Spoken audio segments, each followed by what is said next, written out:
Good morning. देखो, parts of speech में बच्चों पिछली क्लास में मैंने आपको कंजंक्शंस को बड़े विस्तार से समझाया था, और विस्तार से समझाना इसलिए जरूरी था क्योंकि पार्ट्स ऑफ स्पीच में तो बच्चों में थोड़ा सा कंजंक्शन का परिचय देके भी आगे बढ़ सकता था, परंतु वो चीज समझाना इसलिए आवश्यक था क्योंकि आगे परीक्षाओं में भी वो पूछा जाता है।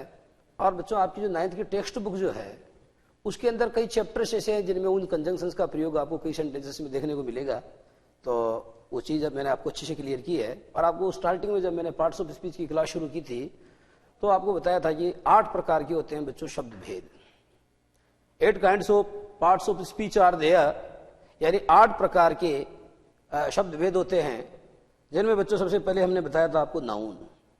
नाउन का जो टॉपिक होता है, जिसे आप संज्ञा कहते हैं, इसमें बच्चों पूरा तो सब्जेक्ट वर्ब एग्रीमेंट वाला टॉपिक शामिल है, क्योंकि नाउन जनरली जो होता है उसका प्रयोग आप सब्जेक्ट के स्थान पर करते हैं। हालांकि ऑब्जेक्ट के स्थान पर भी होता है, कॉम्प्लीमेंट के स्थान पर भी होता है, लेकिन जनरली नाउन का प्रयोग सब्जेक्ट के स्थान पर नाउन या नाउन इक्विवेलेंट का प्रयोग होता है। और ऐसे में बच्चों आप देखते हैं कि सिंगुलर सब्जेक्ट के लिए सिंगुलर वर्ब आती है, प्लूरल सब्जेक्ट के लिए प्लूरल वर्ब आती है। तो पूरा सब्जेक्ट वर्ब एग्रीमेंट वाला टॉपिक जो है, ये करीब करीब जो पूरा टॉपिक है, ये नाउन में ही अंतर्वलित है। नाउन वाला जो टॉपिक है उसी में ये टॉपिक अंतर्वलित है। और इसी में बच्चों एक आर्टिकल का टॉपिक भी है। जब अपन नाउन पढ़ते हैं तो कायदा तो ये कहता है कि नाउन को समझने के लिए आर्टिकल भी समझना जरूरी है, क्योंकि मैंने कई बार कहा कि नो नाउन नो आर्टिकल, यानी सेंटेंस में नाउन नहीं आएगा तो आर्टिकल नहीं आएगा। और आर्टिकल कब आएगा? आर्टिकल तब आएगा जब कोई नाउन आएगा। जब आर्टिकल तब आएगा तब जब कोई नाउन आएगा। तो आर्टिकल और नाउन का रिलेशन समझने के लिए आर्टिकल टॉपिक और डिटर्मिनल टॉपिक को भी समझना चाहिए, क्योंकि ये भी नाउन से ही रिलेटेड है। नाउन में बच्चों अपन बात करते हैं जेंडर की। मस्कुलाइन जेंडर होता है, फेमिनाइन जेंडर होता है, कॉमन जेंडर होता है और न्यूट्रल जेंडर होता है। नाउन में बात करते हैं बच्चों अपन नंबर की। सिंगुलर नंबर होता है, प्लूरल नंबर होता है, ये नाउन की तो होते हैं, है ना। तो ये टॉपिक भी जो है जेंडर वाला, और जिसको मैंने बोला अभी, एक तो जेंडर वाला और नंबर वाला, मेरा मतलब वचन और लिंग वाला, ये भी नाउन में ही अंतर्वलित है। उसके बाद में बच्चों प्रोनाउन का टॉपिक भी जो है मैंने आपको थोड़ा साधारण था उसका परिचय देकर के मैं आगे बढ़ा था, है ना, क्योंकि मैंने कहा था एक बार आपको पार्ट्स ऑफ स्पीच क्लियर हो जाए। नाउन के बारे में बात की हमने, प्रोनाउन के बारे में बात की। वर्ब के अंतर्गत बच्चों वर्ब में क्या होता है कि जो वर्ब होती है वो मैंने आपको विस्तार से बताई थी कि 2 प्रकार की वर्ब होती है, एक फाइनाइट होती है, एक नॉन फाइनाइट होती है। और जो नॉन फाइनाइट वर्ब है उसमें बच्चों जो पार्टिसिपल होता है, इन्फिनिटिव होता है, जिरंड होता है, उसका अध्ययन करते हैं। और जो फाइनाइट वर्ब होती है उसमें साधारण मतलब 2 प्रकार की क्रियाएं हैं, खासतौर पे मॉडल का अध्ययन किया जाता है। मॉडल जो है बच्चों वो भी एनोमेलस फाइनाइट होते हैं, और जो मॉडल वाला टॉपिक है उसे भी आप वर्ब के अंतर्गत ही माने। उसके बाद एडजेक्टिव है बच्चों। तो एडजेक्टिव में एक विशेष बात ये होती है कि एक टॉपिक चलता है डिग्री। तो क्या होती है डिग्री, और कैसे बनती है डिग्री, और कैसे इंटरचेंज होता है डिग्री का। ठीक है बच्चों। तो एक है क्या है डिग्री, दूसरा है कैसे बनती है डिग्री, फॉर्मेशन ऑफ डिग्रीज, और उसके बाद में होता है इंटरचेंज ऑफ डिग्रीज का मतलब डिग्रीज का स्त्री हम जो है आपस में परिवर्तन कैसे करते हैं, ये टॉपिक उसके अंतर्गत उसका उसमें जो एडजेक्टिव वाला टॉपिक उसमें इसका अध्ययन करते हैं हम। और एडवर्ब वाला टॉपिक जो है बच्चों वो बहुत छोटा है। मैंने आपको जितना उसके बारे में बताना चाहिए था उतना मैंने करीब करीब आपको बता दिया था। प्रीपोजिशन बहुत अच्छे समझाए थे, क्योंकि प्रीपोजिशन टॉपिक ऐसा है जिसको अच्छे से समझाने की आवश्यकता भी थी। फिर उसके बाद कंजंक्शन चला, और आज का जो टॉपिक है बच्चों अपना वो अंतिम टॉपिक है, पार्ट्स ऑफ स्पीच से संबंधित है, और इसका नाम क्या है इंटरजेक्शन। क्या होता है इंटरजेक्शन देखना आप, हिंदी में लिखा विस्मयादिबोधक अव्यय, विस्मयादिबोधक। सेंटेंस से क्लियर करूंगा बच्चों अपनी बात। आप एक सेंटेंस लिखेंगे, ये तो आपके टॉपिक का नाम हुआ, क्लियर। तो एक सेंटेंस लिखो,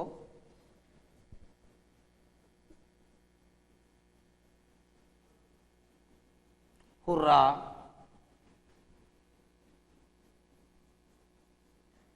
we have won the match. Hurrah, we have won the match.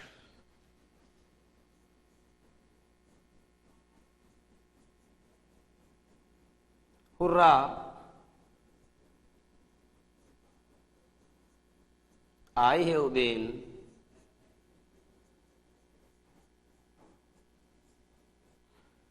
selected. Hurrah, I have been selected.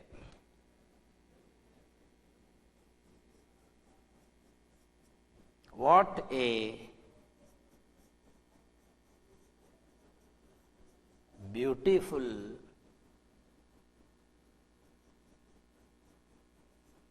baby. What a beautiful baby.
लिखो बच्चों, क्या लिखा आपने बोर्ड पे देखो।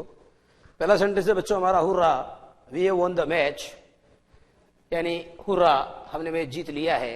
दूसरा sentence hurrah I have been selected, hurrah मेरा सिलेक्शन हो गया है। और आगे वाला सेंटेंस है व्हाट ए ब्यूटीफुल बेबी, बच्चा कितना सोना है, बच्चा कितना सुंदर है। How wonder a man he is, यहां बच्चों जो वंडर है उसके साथ में आपको फुल भी जोड़ना पड़ेगा तभी तो एडजेक्टिव बनेगा। तो आप जोड़ो how wonderful a man he is, वो कैसा वंडरफुल आदमी है। How wonderful a man he is, वो कैसा अजीब आदमी है, कितना कैसा जो है विचित्र आदमी है। Alas my house is on fire, अफसोस मेरा घर जल रहा है। Alas my house is on fire, अफसोस मेरा घर जल रहा है। अलास आई एम रुइन्ड, अफसोस मैं लुट गई हूं, मैं बर्बाद हो गया हूं, मैं बर्बाद हो गया हूं, ऐसा वाक्य है। Alas his father is dead, अफसोस उसके पिताजी दिवंगत हो गए हैं। हिज फादर इज डेड, उसके पिताजी दिवंगत हो गए हैं। और आगे है बच्चों bravo you have done well, शाबाश तुमने बहुत अच्छा किया है। शाबाश तुमने क्या किया है, तुमने बहुत अच्छा किया है। आइए देखो ouch I have hurt my finger, ouch I have hurt my finger का मतलब ये हुआ कि मैंने अपनी जो फिंगर है, अपनी अंगुली है, उसको जख्मी कर लिया है। और आगे है बच्चों सेंटेंस उफ it is very hot today, उफ आज बहुत गर्मी है। उफ it is very hot today, उफ आज बहुत गर्मी है। यहां बच्चों आपने देखा कि कोई भी सेंटेंस जब समाप्त होता है तो उसके बाद में कोई न कोई चिन्ह जरूर आता है। अगर वाक्य प्रश्नवाचक है तो वाक्य के अंत में प्रश्नवाचक चिन्ह, जिसे आप कहते हैं question mark. N interrogative sentence must always and with A question mark. एक प्रश्नवाचक वाक्य जो है बच्चों, उसका अंत हमेशा किसके साथ होना चाहिए, उसका अंत या उसका अवसान हमेशा प्रश्नवाचक चिन्ह के साथ होना चाहिए। साधारण वाक्य है तो उसके अंत में फुल स्टॉप आना चाहिए। देखो बच्चों ये सेंटेंस जो हमने लिखा है इसमें आप देख रहे हैं कोई फुल स्टॉप नहीं लिखा हमने। Alas I am ruined, full stop नहीं लिखा तो ये गलत है बच्चों, फुल स्टॉप लिखना पड़ेगा। Alas his father is ruined, sorry his father is dead, उसके पिताजी का स्वर्गवास हो गया है या उसके पिताजी मर गए हैं, तो यह फुल स्टॉप आएगा। तो ये अच्छे से बच्चों समझें आपकी सेंटेंस जो है वो जब समाप्त होता है तो उसके अंत में फुल स्टॉप का प्रयोग करना न भूलें।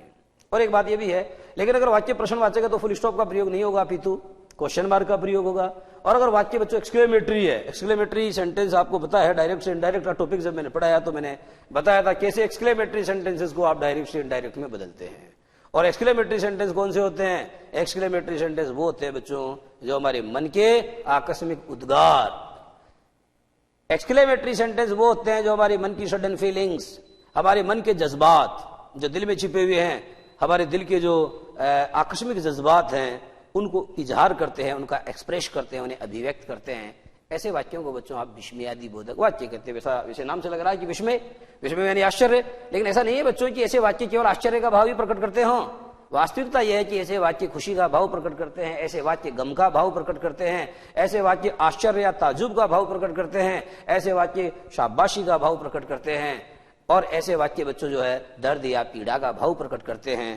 तो निष्कर्ष क्या निकला? निष्कर्ष बच्चों ये निकला कि hurrah we have won the match, इस पहले सेंटेंस में हुर्रा शब्द का प्रयोग हुआ है। उससे बच्चों आपको ये पता चल जाना चाहिए कि इस सेंटेंस में किसका भाव अभिव्यक्त हुआ है। आप डायरेक्ट इनडायरेक्ट याद करो।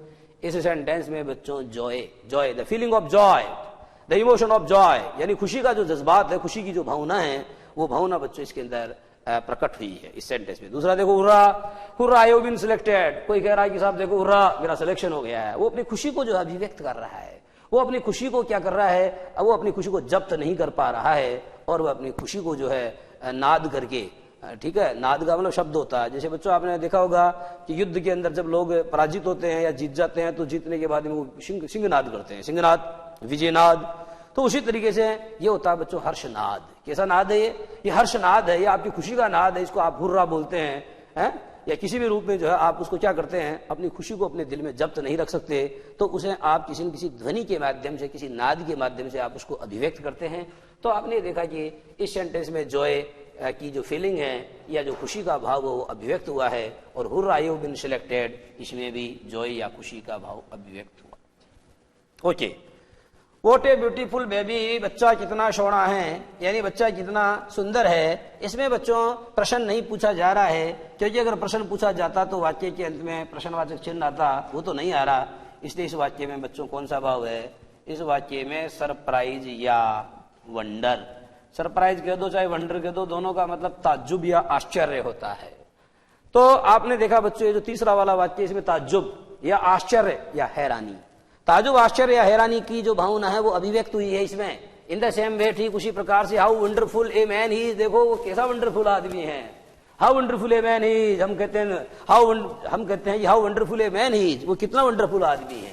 लोग कहते हैं नरेंद्र मोदी जो वंडरफुल पर्सन, नरेंद्र मोदी एक वंडरफुल पर्सन है, क्योंकि उनके द्वारा जो कारनामे किए जाते हैं, उनके द्वारा जो एक्शन लिए जाते हैं, लोगों को लगता है कि उसका परिणाम बहुत विपरीत निकलेगा, लेकिन जब रिजल्ट आते हैं तो उसके जो परिणाम है वो 100% उनके अनुकूल निकलते हैं। इसलिए लोगों का ऐसा मानना है कि he is a wonderful person. वो कैसे व्यक्ति हैं? वो बहुत ही वंडरफुल है, उनको समझना बड़ा मुश्किल है। ऊपर से लगता है कि उनके द्वारा जो एक्शन लिया जाएगा उसका परिणाम उल्टा होगा, लेकिन कालांतर में उसके परिणाम न केवल उल्टे अभी तो गजब के उल्टे निकलते हैं। ओके, तो देखो बच्चों, how wonderful a man he is, इसमें आश्चर्य का भाव अभिव्यक्त हुआ है। इसमें आश्चर्य का मतलब ताजुब का भाव अभिव्यक्त हुआ है। In the same way, alas my house is on fire, इसका मतलब होता है अफसोस मेरा घर जल रहा है, अफसोस मेरा घर जल रहा है। इस वाक्य को बच्चों आप देखोगे तो इसमें सोरो, कौन सा भाव है इसमें?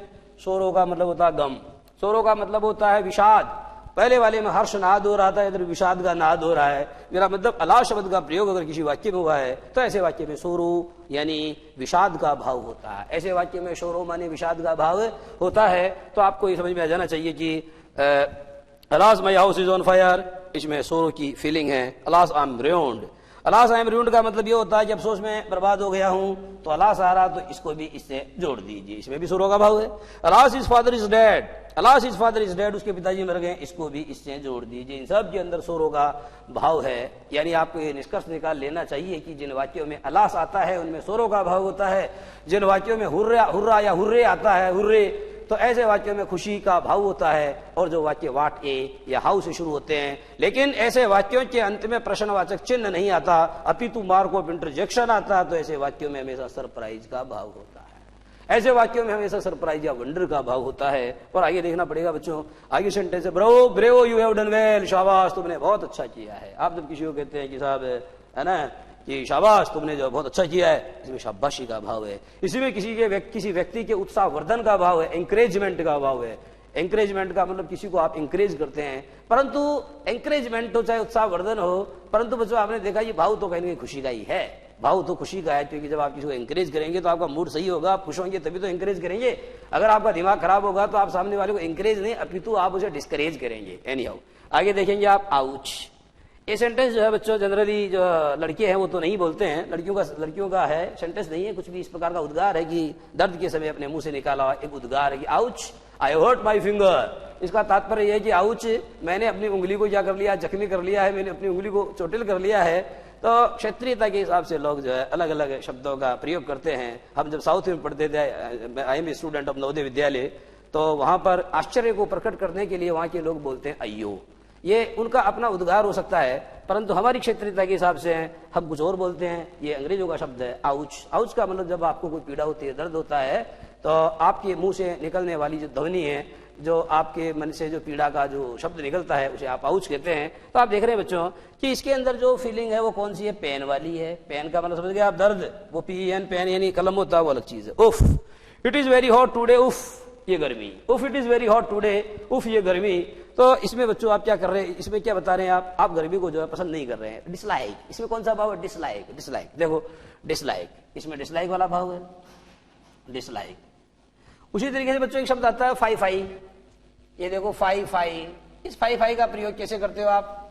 फाई फाई को बच्चों हिंदी में कहते हैं छी छी, घृणा के लिए। जब आप किसी से घृणा करते हैं, किसी से नफरत करते हैं, फाई फाई, शेम शेम, शर्म शर्म। देखो फाई फाई या शेम, ये देखो वर्ड है कौन सा है, शेम शेम, इनका प्रयोग आप करते हैं, फाई फाई या शेम शेम शेम। ठीक है, तो आप ये समझें कि इसका प्रयोग किसके लिए किया जाता है, हेट्रेड। हेट्रेड का मतलब होता है बच्चों घृणा, घृणा को अभिव्यक्त करने के लिए इसका प्रयोग किया जाता है। इन सभी वाक्यों को पढ़िए, आपने क्या निष्कर्ष निकाला मुझे ये बताइए कि what conclusion did you drive. ऐसा कौन सा कंक्लूजन है, ऐसा कौन सा निष्कर्ष है जो कि आपने निकाला। ऐसा क्या क्या निष्कर्ष है जो सभी वाक्यों को पढ़कर के आपने निकाला। तो बच्चों इन सभी वाक्यों को पढ़ के हमने 2-3 निष्कर्ष निकाले। निष्कर्ष नंबर 1 तो यह हो गया कि एक इंटरजेक्शन एक ऐसा शब्द होता है जो हमारे मन की सडन फीलिंग्स को एक्सप्रेस करता है। पहला निष्कर्ष क्या निकाला आपने, इंटरजेक्शन वह शब्द होता है जो हमारे मन की, हमारे माइंड की सडन फीलिंग्स को एक्सप्रेस करता है। दूसरा निष्कर्ष क्या निकाला आपने, दूसरा निष्कर्ष बच्चों आपने ये निकाला होगा कि एक इंटरजेक्शन जिस सेंटेंस में होता है उसमें बच्चों इस चिन्ह का प्रयोग जरूर होता है, और इसे मार्क ऑफ इंटरजेक्शन या मार्क ऑफ एक्सक्लेमेशन कहते हैं। हिंदी में बच्चों इसे विस्मयादि बोधक चिन्ह अथवा संबोधन वाचक चिन्ह कहते हैं। जब आप किसी को संबोधन करते हैं तो भी इस चिन्ह का प्रयोग किया जा सकता है। जब आप किसी को संबोधन करते हैं तो भी आप इस चिन्ह का प्रयोग करते हैं। ठीक है, कई कविताओं में बच्चों आपने देखा होगा कि जब आप किसी को संबोधन करके बोलते हैं, जैसे वो है मित्रषण गुप्त की एक लाइन है, जयद्रथ पुस्तक में लिखी है उन्होंने, भगवान भक्तों की भयंकर बुरी भीति भगाइए, हे सुदर्शन चक्र प्राणी अब बेड़ा पार लगाइए। भगवान, उस भगवान के आगे चिन्ह आ रहा है, भगवान भक्तों की भयंकर बुरी भीति भगाइए। यहाँ बच्चों आप देख रहे हैं कि भय भय की बार बार पुनरावृत्ति हो रही है। इसे अंग्रेजी में एलिट्रेशन कहते हैं तथा हिंदी में क्या बोलते हैं, हिंदी में इसे अनुप्रास कहते हैं। तो हे सुदर्शन चक्र प्राणी अब बेड़ा पार लगाइए और भगवान भक्तों की भयंकर बुरी भीति भगाइए। When you address somebody directly, जब आप किसी व्यक्ति को प्रत्यक्ष रूप से संबोधित करते हैं तो आप क्या करते हैं, उसके आगे ये वाला चिन्ह लगाते हैं जिसे हिंदी में बोलते हैं संबोधनवाचक चिन्ह अथवा विस्मयादि बोधक चिन्ह, और अंग्रेजी में कहा जाता है बच्चों उसे इंटरजेक्शन। क्या कहा जाता है उसे, इंटरजेक्शन। तो इस तरीके से बच्चों आपने देखा कि जो इंटरजेक्शन का सार तत्व है वो तो हमने निकाल लिया है। अब केवल हम इसको शब्दों में बांधेंगे, लेकिन उससे पहले बच्चों हम लेंगे 2 मिनट का ब्रेक। ओके।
तो बच्चों सबसे पहले तो हम क्या करेंगे, हम ये जितना बच्चों हमने पढ़ा है उसकी एक डेफिनेशन बनाने की कोशिश करते हैं।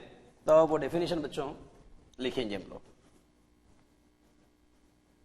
मैं यहां लिखने का प्रयास करता हूं इतने स्पेस में। लिखो बच्चों डेफिनेशन, नेशन नहीं होता निशन, डेफिनेशन नहीं होता DEFINATION नहीं होता, DEFINITION होता है, ये ध्यान रहे। ठीक है बच्चों, प्रोनाउंस द वर्ड प्रॉपरली, आप शब्द का सही उच्चारण करेंगे, then you shall be able to write और spell the word properly, correctly.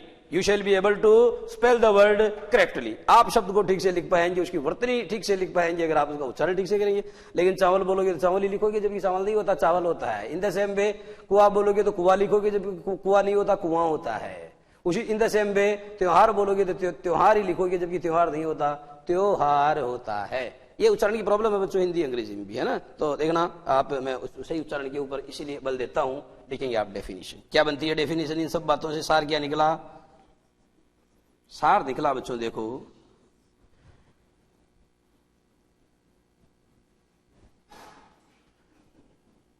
लिखो interjections,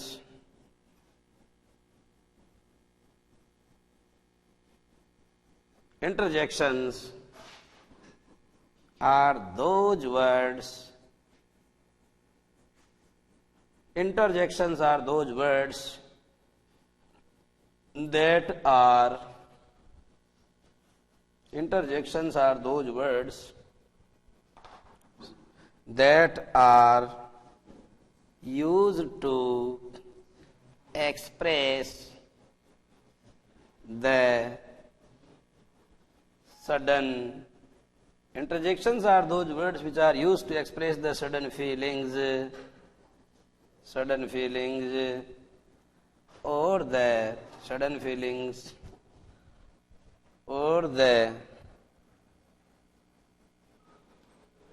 emotions of our mind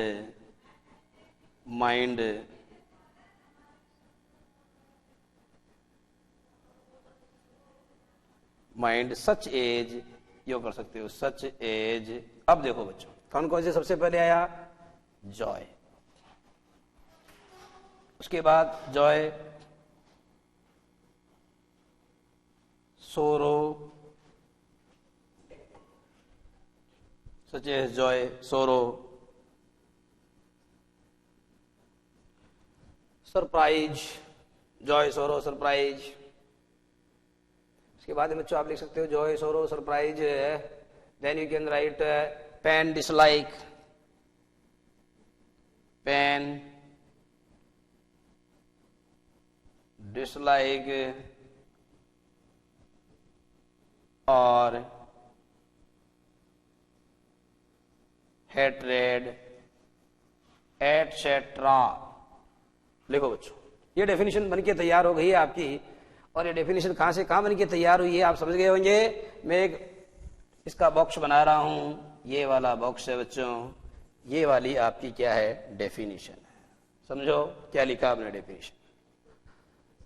interjections are those words, interjections वे शब्द होते हैं दैट आर यूज्ड, जिनका प्रयोग किया जाता है to express the sudden feelings, जिनका प्रयोग किया जाता है आकस्मिक भावनाओं को, आकस्मिक उद्गारों को, और द इमोशंस, या हमारी जो आकस्मिक हमारे जज्बात हैं, आकस्मिक भावनाओं या आकस्मिक उद्गारों को अभिव्यक्त करने के लिए ऑफ आवर माइंड। तो बच्चों आप जानते हैं कि इमोशन का मतलब होता है संवेदनाएं, इमोशन का मतलब संवेदनाएं होता है। तो आपने देखा कि इंटरजेक्शंस वे शब्द होते हैं जिनका प्रयोग हमारे मन की आकस्मिक अनुभूतियों तथा संवेदनाओं को अभिव्यक्त करने के लिए किया जाता है। सचेज माने होता है जैसे, ऐसी सचेज का मतलब होता है जैसे खुशी का भाव हो सकता है, सोरो का हो सकता है, सरप्राइज माने आश्चर्य का हो सकता है, PAIN पेन माने पीड़ा का हो सकता है, डिसलाइक का मतलब नापसंदगी का हो सकता है, और अथवा हेट्रेड का मतलब होता है नफरत या घृणा का हो सकता है, नफरत अथवा घृणा का हो सकता है। तो आपने देखा बच्चों इस तरीके की जो ये सब चीजें हैं, इनको अभिव्यक्त करने वाले जो शब्द होते हैं उनको आप क्या बोलते हैं, उन्हें अंग्रेजी में इंटरजेक्शन कहते हैं। हिंदी में आप उनको विस्मयादि बोधक चिन्ह कहते हैं। हिंदी में क्या कहते हैं बच्चों आप उनको हिंदी में विस्मयादि बोधक चिन्ह कहते हैं। और ये जो प्रबल अनुभूतियां या जो मन के प्रबल आवेग हैं उनको अभिव्यक्त करने के लिए बच्चों आप इन शब्दों का प्रयोग करते हो। ओके, तो अगर आपने ये डेफिनेशन उतार ली है बच्चों। तो देखो आज ही मैं आपको बता रहा हूं, एक सेंटेंस दे रहा हूं आपको।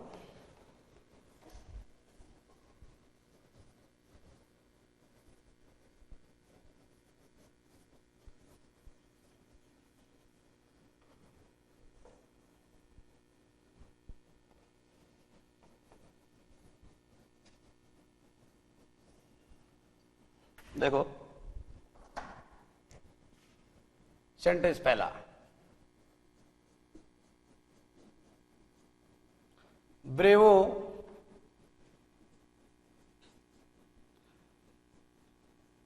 यू हैव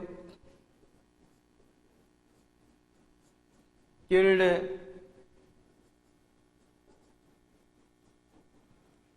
शम्स खान, और आगे दिया बच्चों आपको प्रताप, ये नाम है किसी का। देखो सेंटेंस क्या है, bravo you have killed Shams Khan Pratap, Pratap शाबाश आपने शम्स खान को मार दिया है, प्रताप शाबाश आपने शम्स खान को मार दिया है। यहां प्रताप को शाबाशी दी जा रही है उसके गुरु के द्वारा, उसके जो मेंटर है राघवेंद्र, उनके द्वारा कहा जा रहा है कि you have killed Shams Khan, आपने शम्स खान जैसे दस्यु को, आपने शम्स खान जैसे फिरंगी को, आपने शम्स खान जैसे मलेच्छ का वध कर दिया है, ये कार्य वास्तव में प्रशंसा के योग्य है। तो इस प्रकार का भाव बच्चों है। और आपसे अगर ये पूछा जाए कि ये बताइए कि सेंटेंस में कौन सी फीलिंग है, तो आप जानते हो बच्चों ब्रेव आ रहा है, तो आप किसी के काम को अप्रूव कर रहे हैं, तो इसमें जो फीलिंग होगी उसको आप अप्रूवल कह सकते हैं। क्या कह सकते हैं बच्चों? उसे अप्रूवल कह सकते हैं। देखो APPROVAL, जिसको हिंदी में कहते हैं अनुमोदन, इसमें अनुमोदन का भाव। कौन सा भाव बच्चों? इसमें अनुमोदन का भाव है। देखो आप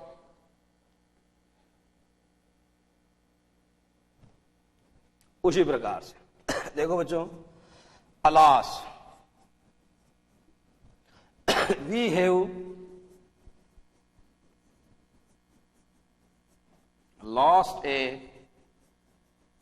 ग्रेट पोएट। सेंटेंस देखो बच्चों क्या लिखा हुआ है,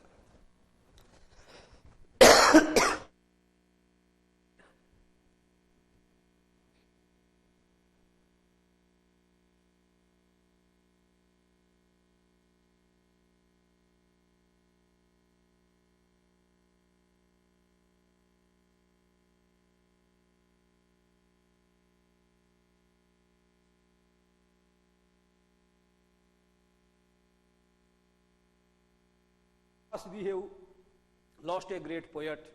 ये बच्चों सेंटेंस जो आपका है, इसमें ऊपर जब मैंने सेंटेंस आपको समझाया तो बहुत अच्छे से क्लियर किया है कि अगर किसी सेंटेंस में अलास आ रहा है तो आपको समझ जाना चाहिए कि इसमें बच्चों जो मोशन है, जो इसमें भाव है, वो किसका है?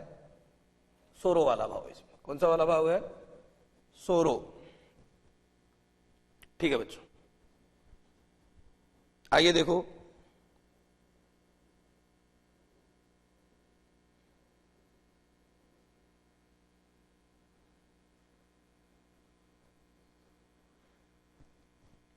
आगे देखना।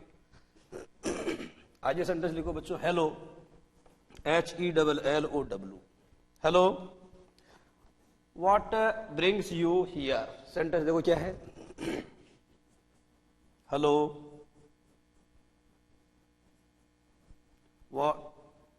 व्हाट ब्रिंग्स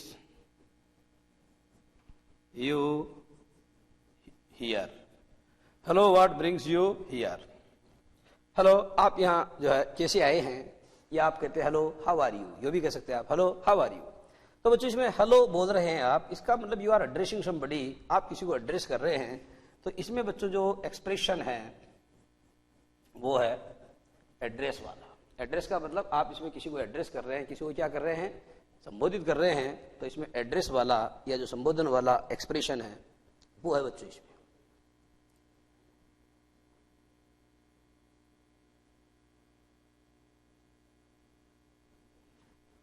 देखो आइए, hush don't wake the baby, don't wake the baby. तो देखो बच्चों, आप वेक यानी जागना होता है, वेक मानी जगाना भी होता है। वेक मानी जागना होता है, वेक मानी जगाना भी होता है। हुश डोंट वेक द बेबी, यानी बच्चे को मत जगाओ। तो आपने बच्चों इसमें हश का प्रयोग किया, hush don't wake the baby. तो इसमें जो नोशन या इसमें जो एक्सप्रेशन है बच्चों, वह तो देखो अटेंशन का है। अटेंशन का मतलब आप किसी का ध्यान आकर्षित कर रहे हैं। यहां लगे याद बच्चों, आपको एक चीज समझा दूं। एक शब्द आता है हशमनी। ये क्या होता है देखो, हशमनी का मतलब ये जो नौकरशाही है, इस नौकरशाही में कई बार अपना काम निकलवाने के लिए हमें जो सरकारी दफ्तर में बैठा हुआ बाबू है, उस बाबू को कुछ पैसा देना पड़ता है अपना काम करवाने के लिए।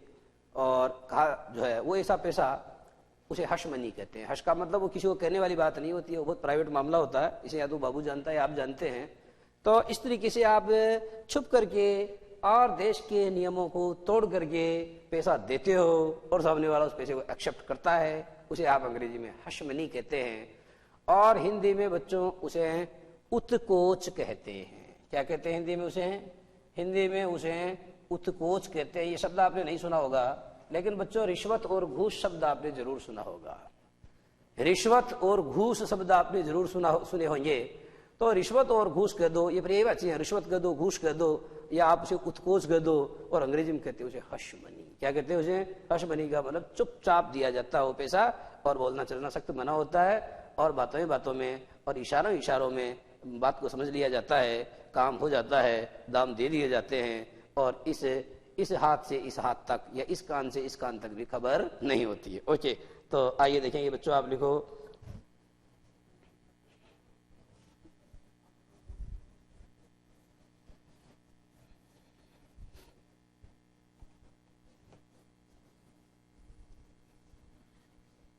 बच्चों, ओ दैट इज टेरिबल। लिखो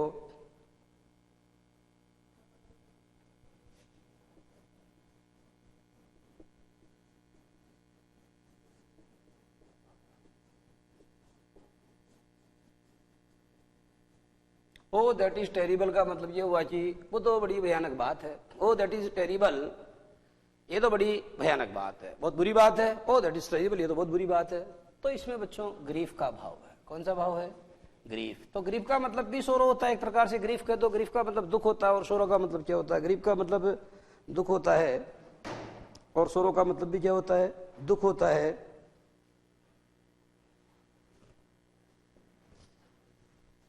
एक देखो,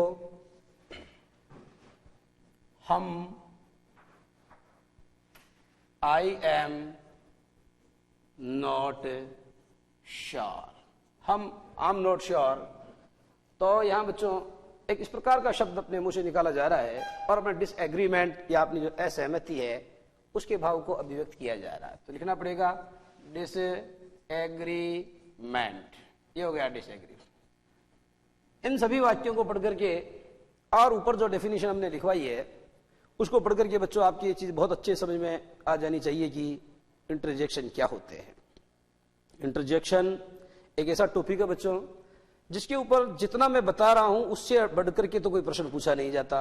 वैसे परीक्षा की दृष्टि से टॉपिक ज्यादा इंपॉर्टेंट नहीं है, क्योंकि परीक्षा में इसके ऊपर सवाल आने की संभावना लिटिल है।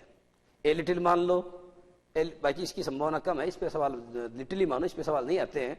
पर आप जब किताब पढ़ते हो, पोयम पढ़ते हो, तो बच्चों इस तरीके की सेंटेंसेस से आपको रूबरू होना पड़ता है। इस प्रकार के वाक्यों से आपको जो है होके गुजरना पड़ता है। ऐसे में आपको जो है इस प्रकार के सेंटेंस समझ में आने चाहिए। तो ये देखो बच्चों, आपने देखा कि जो पार्ट्स ऑफ स्पीच है उसका अंतिम पार्ट इंटरजेक्शन है। जो मैंने पढ़ाया उसको समराइज कर रहा हूं। और इंटरजेक्शन को आप हिंदी में विस्मयादि बोधक अव्यय कहते हैं। जैसा कि नाम से स्पष्ट हो रहा है कि विस्मयादि बोधक वो वाक्य होते हैं जो विस्मय की भावना प्रकट करते हैं, परंतु ये परिभाषा अपूर्ण है। ये डेफिनेशन क्या है? ये डेफिनेशन सही जरूर है, परंतु ये पूर्ण नहीं है, ये अपूर्ण है। तो आप यो कह सकते हैं कि विस्मयादि बोधक वे वाक्य होते हैं जो न केवल विस्मय की भावना, अपितु विस्मयादि बोधक वे वाक्य होते हैं जो हमारे मन की आकस्मिक उद्गार, हमारे मन की आकस्मिक अनुभूतियों अथवा संवेदनाओं को अभिव्यक्त करते हैं। ऐसे वाक्यों को आप इंटरजेक्शन कहते हैं। और इसमें बच्चों हमारे मन की जो आकस्मिक भावनाएं, हमारे मन के जो की आकस्मिक भावनाएं या अनुभूतियां तथा जो संवेदनाएं हैं, उनमें क्या क्या आते हैं? उनमें आपको मैंने बताया कि मुख्य रूप से बच्चों हुर्रे शब्द का प्रयोग होता है, और अगर हुर्रे का प्रयोग हुआ तो आपको तुरंत ये आइडेंटिफाई कर लेना चाहिए that the particular sentence has the feeling of happiness और जॉय, कि ये जो दिया हुआ वाक्य है इसमें हैप्पीनेस या जॉय का भाव है। और अगर हुर्रा नहीं आ रहा, अलास आ रहा है, तो आपको समझ जाना चाहिए कि वाक्य में क्या है, वाक्य में सोरो का भाव है। अगर वाक्य वाट ऐसे स्टार्ट हो रहा है या हाउ से स्टार्ट हो रहा है, how beautiful the sunset is, मैंने कहा कि सूर्यास्त का नजारा कितना खूबसूरत है, how beautiful the sunset is, सूर्यास्त का नजारा कितना खूबसूरत है। इस वाक्य में बच्चों आपने देखा कि at the end of the sentence, sentence के एंड में क्या नहीं आ रहा है, क्वेश्चन मार्क नहीं आ रहा। अब आपको सर ये तो हमें दिखाई नहीं दे रहा है, परंतु ये तो आपको दिखाई दे रहा होगा कि व्हाट ब्यूटीफुल द सनसाइट, इसके अंदर मैंने सहायक क्रिया का प्रयोग कर्ता से पहले नहीं किया है। ये तो सुनाई दे रहा होगा, क्योंकि कई चीजें दिखाई नहीं देती, सुनाई जरूर देती है। मैं समझाना चाहता हूं कि सहायक क्रिया का प्रयोग कर्ता से पहले नहीं हो रहा है और वाक्य के अंत में प्रश्नवाचक चिन्ह नहीं आ रहा है। ऐसे में बच्चों ये वाक्य माना कि वाट ऐसे या हाउ से स्टार्ट हो रहा है, परंतु ये प्रश्नवाचक नहीं है। ये कैसा सेंटेंस है, this sentence is an exclamatory one, ये एक विस्मयादि बोधक वाक्य है। और ऐसे वाक्य बच्चों जो विस्मयादि बोधक होते हैं उनमें कि कौन सा भाव होता है, उनमें वंडर अथवा सरप्राइज का भाव होता है, उनमें वंडर अथवा सरप्राइज का भाव होता है। इसके अलावा बच्चों मैंने कहा कि आप जब किसी के काम को अप्रूव करते हैं तो अपने अप्रूवल को एक्सप्रेस करने के लिए आपको ब्राउ शब्द का प्रयोग करना पड़ता है, brave you have done well. जब आप पीड़ा या पेन की भावना को अभिव्यक्त करते हैं तो आपको आउच शब्द का प्रयोग करना पड़ता है, जैसे ouch I have cut my finger, ouch I have hurt my finger, मैंने अपनी उंगली को क्या कर लिया, चोटिल कर लिया, जख्मी कर लिया, तो आप आउच बोलते हैं। और बच्चों जब आप डिसलाइक को प्रकट करते हैं तो आपको क्या बोलना पड़ता है, फाई बोलते हैं, आप उफ बोलते हैं, है ना, उफ फाई तो आप घृणा के लिए या हेट्रेड के लिए बोलते हैं, और जो नापसंदगी है उसके लिए आप किसका प्रयोग करते हैं, उसके लिए आप ये जो मैंने बताया उफ शब्द का प्रयोग करते हैं। ठीक है, तो इस तरीके से बच्चों आपने देखा कि ये होते हैं इंटरजेक्शन, और इंटरजेक्शन वाले सेंटेंस की सबसे बड़ी विशेषता ये होती है कि उसमें इस चिन्ह का प्रयोग किया जाता है जिसे मार्क ऑफ इंटरजेक्शन कहते हैं। इस तरीके से बच्चों आज की बात यही समाप्त, और बाकी बात अगली क्लास में। नमस्कार।